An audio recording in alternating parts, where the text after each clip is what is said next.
Chosen Family by thwip Trickster88.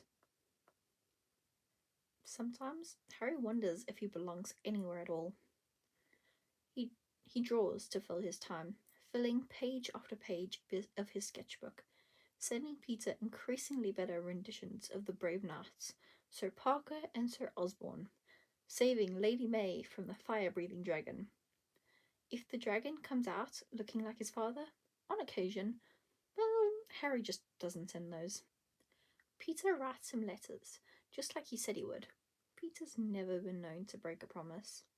He joins band and robotics club and the academic decathlon, and he makes a friend named Ned and a not really friend but still named Michelle. Peter writes about them for a page and a half, and Harry tries his best to curb the wicked jealousy that rears its ugly head.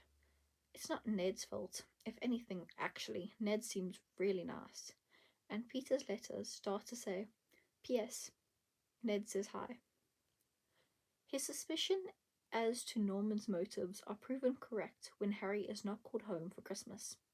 The letter Peter sends packaged with a brand new set of oil paints, Harry's Christmas present, Peter wishes he could have given it to him in person, is wrapped with disappointment. Harry tells him not to worry, that he's had several invitations from his friends here to spend Christmas with their families. He'll be fine. It's the first time he's ever lied to Peter, and it tastes like copper in his mouth, acrid and bright. Harry gets to come home for just 2 weeks over a summer vacation. It's both the best and worst thing he could have hoped for.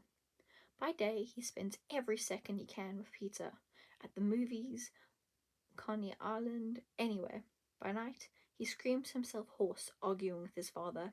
He'd all but forgotten, with 3,431 miles separating them, how sharp Norman was. He had let his shell grow weak with disuse, and now he was exposed.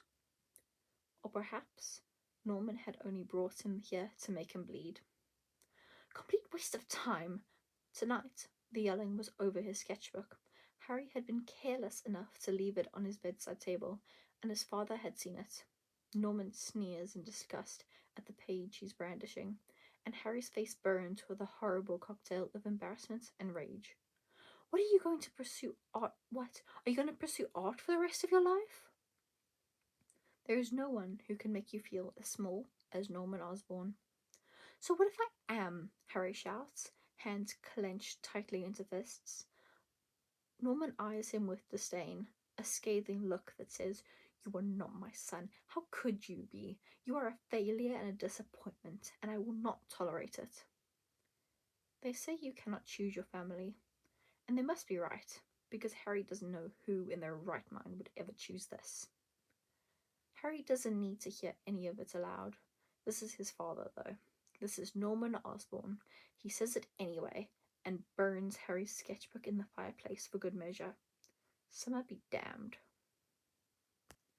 Harry is 15 when he realizes he doesn't like girls. Maybe it's not fair to say he doesn't like girls. St. Norbert's doesn't exactly let them get out much. How would he know? But they do have boys, and when Jack Atkinson smiles at Harry when he picks Jack's gym towel up off the floor for him, all dimples and bright blue eyes, Harry's heart does something complicated while it tries to escape his ribcage. It is not a slow realization. It's a lightning bolt, his life sliding into place. Oh. He doesn't tell anyone. There's no one at the school who would understand, and he didn't need to add any ammo to the boys who still whispered rudely at his back. He doesn't tell his father, for obvious reasons.